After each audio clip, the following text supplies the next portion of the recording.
बरेच जणांनी वेगळ्या वेगळ्या पद्धतीने सांगत असतात आख्यायिका, पण आम्हाला फक्त त्यांच्या मुलीकडून ऐकायला मिळेल ह्या मागची सत्यता.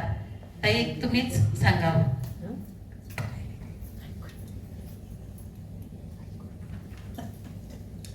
येरेघना या लोकप्रिय गाण्याविषयी बरंच काही आपल्याला ऐकायला मिळतं. आत्ताच एका कार्यक्रमात मी कार्यक्रमाला गेले होते आणि येरेघनाच्या निर्मितीची थोडी पार्श्वभूमी तिथल्या एका महोदयांनी सांगितली. त्यांचं म्हणणं आहे की शांताबाई शेळके आरती प्रभूंना हृदयनाथजींच्या घरी घेऊन गेले. आदरणीय शांताबाई शेळकेंची जवळपास सर्वच गाणी मंगेशकर कुटुंबियांनी गायलेली आहेत हे आपल्या सर्वांना माहीत आहे. त्या सतत मंगेशकरांच्या घरी असायच्या. आरती प्रभूंच्या येरेघनाचं रेकॉर्डिंग सुरू होतं आणि त्यावेळी शांताबाई तिथे हजर होता आणि हा निव्वळ योगायोग होता. येरेघनाची 3 कडवी चाल लावून झाली होती आणि हे खरं आहे की हृदयनाथजींनी शांताबाईंना सांगितलं की जरा खानोलकर काही केला, पुढचे 2 कडवी ते कमी पडतात तर लिहून द्यायला तयार नाही, तर तू लिहून दे. आणि शांताबाईंनी उत्स्फूर्तपणे लिहायलाही घेतली आणि त्या कविता ती त्यांच्याकडे देणार न देणार तेवढ्यात आरती प्रभूंनी 2 कडवी लिहून त्यांना दिली सुद्धा. ती कडवी आपल्याला माहिती आहे तरी वाचते.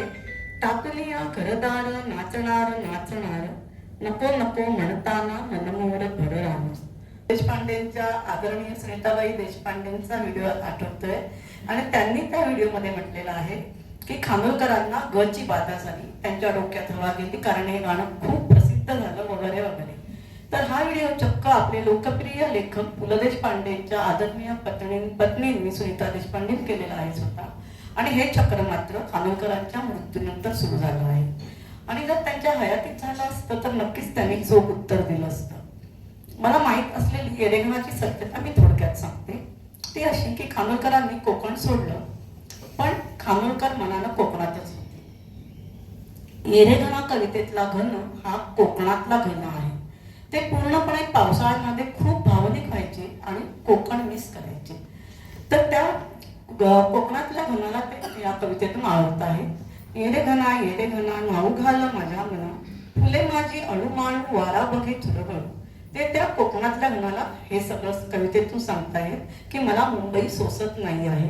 माझी नाजूक फुलं म्हणजेच माझं हळवं भावविश्व मला इथे मुंबईतला वारा चुरगळ पाहतोय. माझ्या अस्वस्थ मनाला नाऊ घालायला तू ये मुंबईमध्ये आणि मला शांत कर, अशी याचना प्रार्थना त्या कोकणातल्या घनाला कवी करतो आहे. तर येरेघना येरेघना नाऊ घाल माझ्या मना. येरेघनाची निर्मिती ही थोडक्यात अशी आहे. नाचणार नाचणार टाकून या घरदार, नाचणार नाचणार